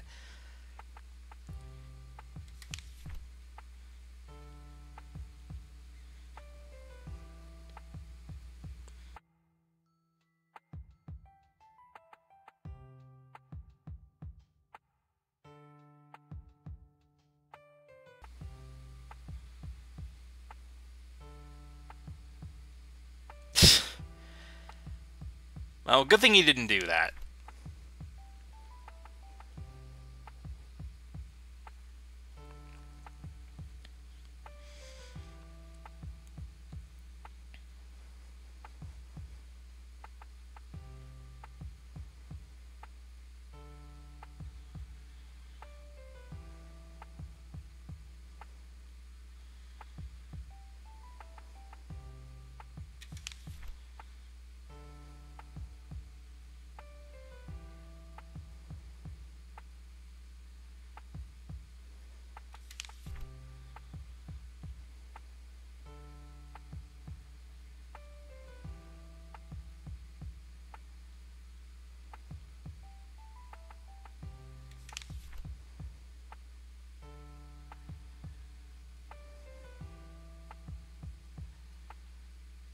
Oh, Eric. That's the guy from The Office that I was thinking of.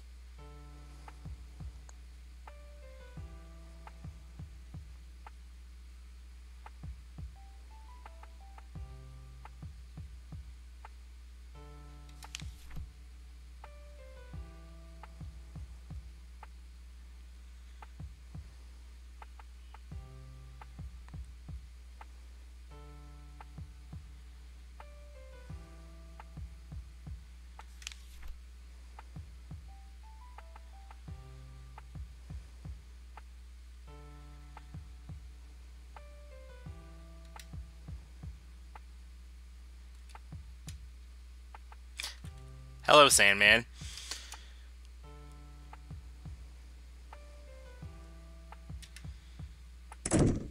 Whoa. That is a massive cake. Good morning, good afternoon, or good evening, depending on when you're playing this. My name is Winter Johnson, and I'm the voice of Richard Grundler. Congratulations on getting through this story of death, fear, and loss. I hope the emotional scars will fade in time. Working on this game has been a very fun experience for me, and working with the developer has been a delight. She has been very encouraging and reasonable, yet is not afraid to mention when something needs reworking.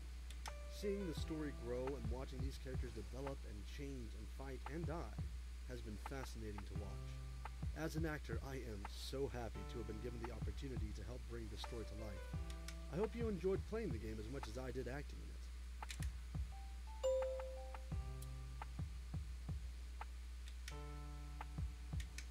Good morning, good afternoon.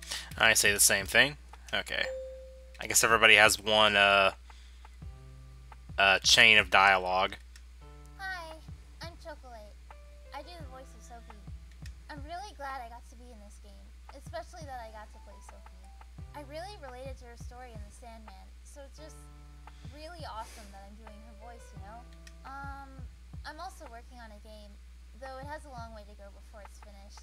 It's called Dollhouse, and it'll also be a puzzle exploration type game. I think I might have seen that game, actually.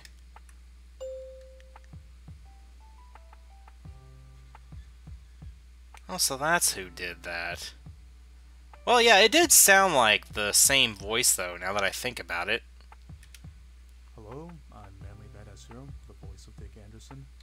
I've been a big fan of the Strange Men series, so when I saw there was auditions, I sent some improv and general recordings, and not only was I accepted, I also found out Uri was a fan of my playthroughs of the games, which needless to say made me feel a bit giddy. Personally, I've liked the games not only because of their similarities to things like Silent Hill, but also that they're relatable to people with depression. Yeah, speaking of Silent Hill, I think the Hanged Man is going to be very Silent Hill-like.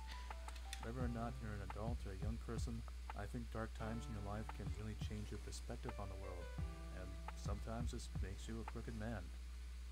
Ha! Anyway, I've been glad to help work on this project, and until next time, thanks for playing. Hey there, this is Cyril, and I voiced Eric. I hope you enjoyed the game, and what a great game it was, right? Thanks to everyone who worked on it, especially Yuri. This was my first try at voice acting, so I hope you liked it. It was such a great experience for me. Moving on, I'm a freelance artist. If you're interested in seeing my work, then just visit my website. A real amazing thing this was for me, and I hope that it was for you as well. They got a little... I think you got a little muffled towards the end there. Take care, player. Until next time. Heya, Serenity Harper here, the voice of Helena Baron. First of all, I'd like to congratulate you on beating the game. I hope you had fun playing and liked the ending, or endings you got.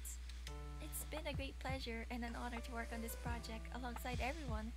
I never expected to get Helena's role since it's my first time voice acting, and to tell you the truth, my audition was very messy. I have quite a lot of things to talk about, but in order to avoid bogging down players with minutes upon minutes of talking, I have written my overall thoughts about the game down on my blog. It will be made available once people have reached this to avoid spoiling stuff. For those who are interested in reading it, the blog is helenabaring.tumblr.com. Thank you so much again for playing the Boogie Man. If you ever want to talk, feel free to hit me up on Twitter at Serene Harper. I'll give you warm hugs and pats in the back for a job well done.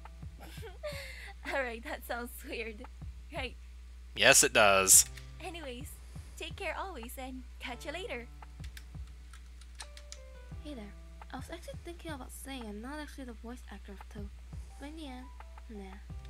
So, great thanks to Uri, the great game's equally great creator, was also really sweet along the creation of the game, Vision Person, Her Majesty the Translator Queen, and the voice actors, who helped bring this together with their lovely voices. It was a pleasure to work with all of them. I think that last bit was not in the dialogue box. And of course, we can't forget you. Good job for getting the good ending, by the way. Oh, and just a note, if I do something the later days, it probably won't be in the same name. Something like Nobody maybe. I have a Twitter with that name, but then again, who knows. Anyways, thank you, I love you. Hello everyone, my name is Max. To most people on the internet, I'm known as Blue Neon Light Show. On YouTube, I go by Epsilon, and I voice Keith for this game. Yeah, I know, lots of names. This was the first time I tried voice acting, so yeah, sorry if I didn't do as good of a job as I could have. It's really been an honor doing this for Yuri. I honestly didn't expect getting the part. Well, I honestly suspected that a lot of the people voicing in this game, you know, I kind of suspected it was their first times. I don't want to be too harsh on the actors, but, you know. I don't know, it seemed like during the good ending, it seemed like the voice acting, like, got a lot better. Like, I don't know, I think, like, throughout the game, they all might have been improving a little bit. Though, I think I can excuse Keith's acting, though, because, I mean, he was supposed to sound, you know, monotone and emotionless throughout the game. Like, that was literally supposed to be his voice and his character, so I can't really fault him for that. Honestly, you know, the biggest fault with the voices in this game, really, is the volume of them is just way too low. in my opinion. Like, a lot of the voices in this game should have been a little bit louder. But, let's move on. Some friends on Skype said that they were trying out for the Boogie Man, and I thought it would be fun to try. Turns out they really liked my voice, so imagine my surprise when I actually got the part. I really like playing the role as Keith. I always like the cold-hearted characters that work on the side of justice, and is willing to do anything to save the day. Kinda like Jack Bauer, I guess, or Batman. Anyway, please try out the other games whenever you get the chance. There's the Sandman, the Crooked Man. I mean, go and check them out if you haven't yet. Thank you for playing through the game, keeping me alive, and more importantly, thank you for saving my life. I'm sure Suri will be happy that you saved Helena too. Unless you got the other 4 endings first.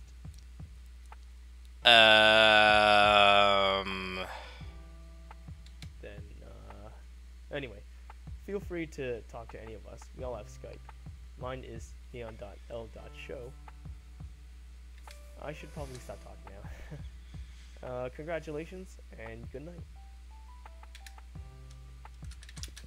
Hello everyone, I'm Ro, the voice of David Hoover. First, thank you for playing the Boogie Man. I hope you had as much fun playing as I did voicing it. Thank you Uri for making this game, and thank you VG Person for translating it, helping Uri, and making some 2D Japanese indie horror games available for English speakers to play. So, I initially came upon Uri's games on VG Person's website. The first of these that I played was The Crooked Man. On my first playthrough, I spoke out all of David's lines to myself, just for fun. I quite liked David's everyman character. He was someone we could all relate to because of the things he'd done and seen. He's also really kind and loves to help. He's the kind of soft-spoken protagonist that everyone loves or loves to hate, which you see often in anime and manga. Despite being an avid fan of anime and manga, I found it hard to capture that kind of character with my voice. When I auditioned for a role in the Boogie Man, I had no idea it would be a game that ties together all the characters of Uri's previous other games. So, when I learned that I would be the voice of my favorite character, I was very thrilled. Now I am David Hoover. I have a very, very old YouTube channel that I've never uploaded to before, but I'm going to start uploading voice acting clips, games, and whatever I can think of then. It is youtube.com/Rokudo. That's ROUKURO. And yes, I know I spelled that particular name wrong. It won't have much for now, but I'll be uploading more as time passes, and hopefully people will like it. Oh, and if you want me to voice act for your game or project, feel free to send me a message at that channel. Hello, this is a Doxographist, and I am the voice actress for Shirley, who is a cool chick who's tough and dependable. And I'm not like that at all because I'm a big weenie baby and I get scared really easily. So that's where I'm at. Either way, it's been a lot of fun doing voice work for this project. I'm sad that I don't have anything more to record, but I am also happy to see it all come together beautifully. Voltron, like, I don't know what Voltron is in Japanese. Never mind. Yeah.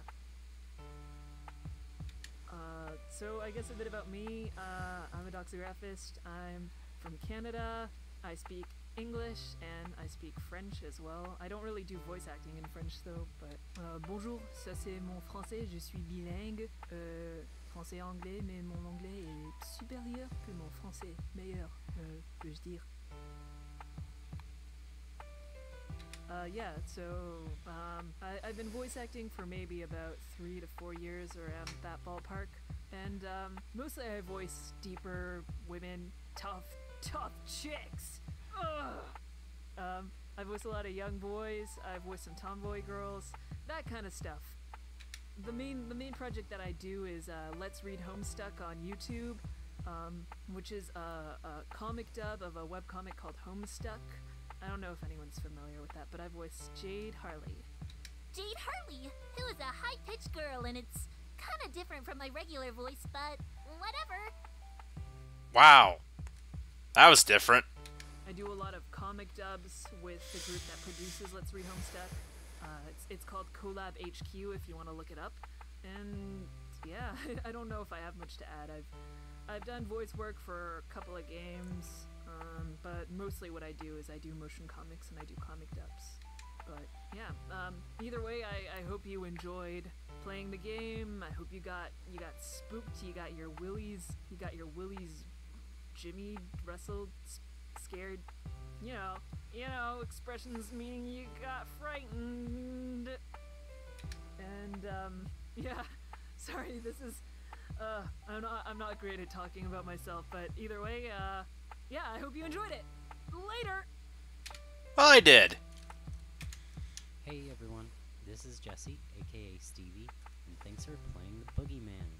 I've had a fantastic time working on this project, and I hope you all enjoyed it as much as I did.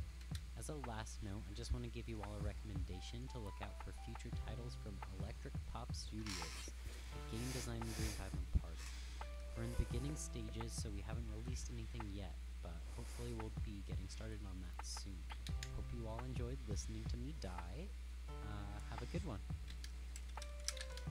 Hello, this is Nervous from misanthropop.com, aka Lance Canal. I'm recording this with help from my new assistant, Borscht. Say hi, Borscht.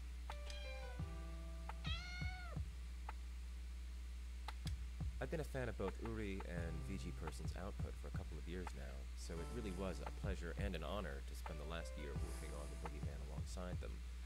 I've also met a lot of interesting and lovely people from all over the world in the form of my fellow actors and actresses. I suppose Lance would say, "What do you want from me? I've done my job already, give me a break." But I'd really like to thank Uri and VG Person for the wonderful opportunity that they gave me, and I hope we can all work together again someday. I'd also like to thank you for playing the game, and I hope you enjoyed it as much as I did. Thanks.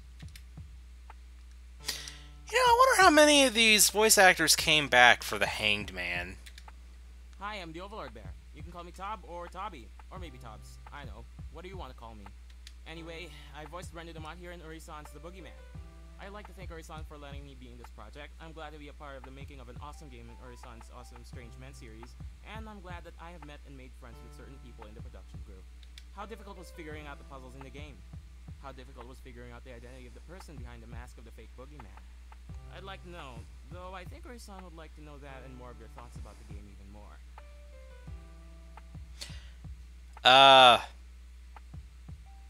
Really difficult, and I had no idea in that order. Also, I'd like to say that if I were a character in the TBM story, I think Brendan would probably do one of three things.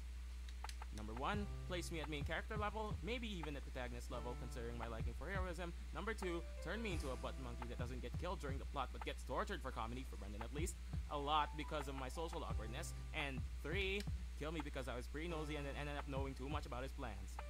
Maybe you would do a mix of the 3 choices. Indeed, being one of Brendan's victims is a freaking scary thought. Oh, and I'd like to know your honest constructive feedback on my voice acting. Also, if you want to know more about me, please go to theoverlordbear.wordpress.com. Oh, and maybe you'll find something interesting if you go to brendonscastle.tumblr.com. Wait, that castle has a Tumblr page? Now, excuse me while I take over and renovate a certain blonde Two-Faces castle.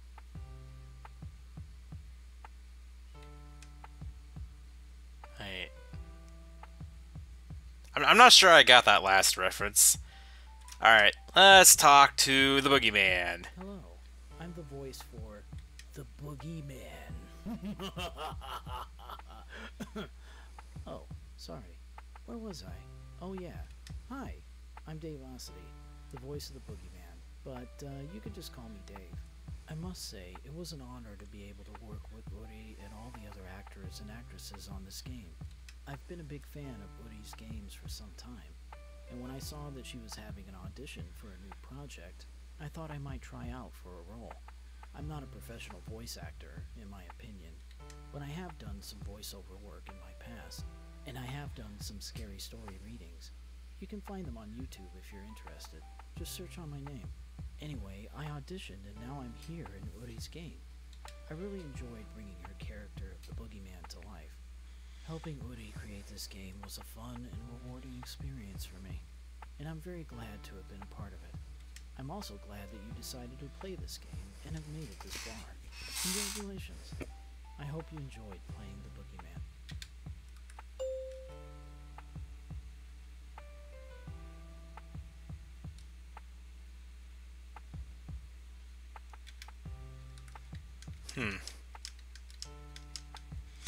Well, I guess that's everything.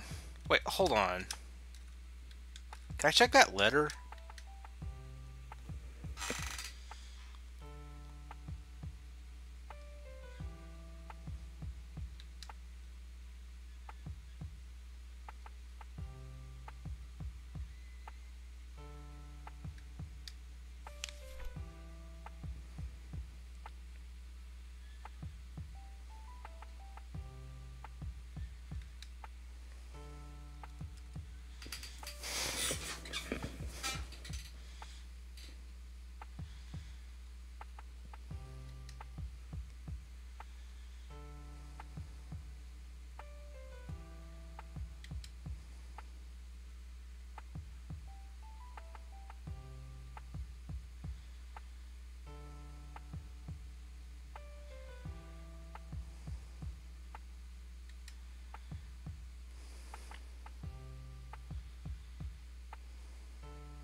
Alright, I think that is everything.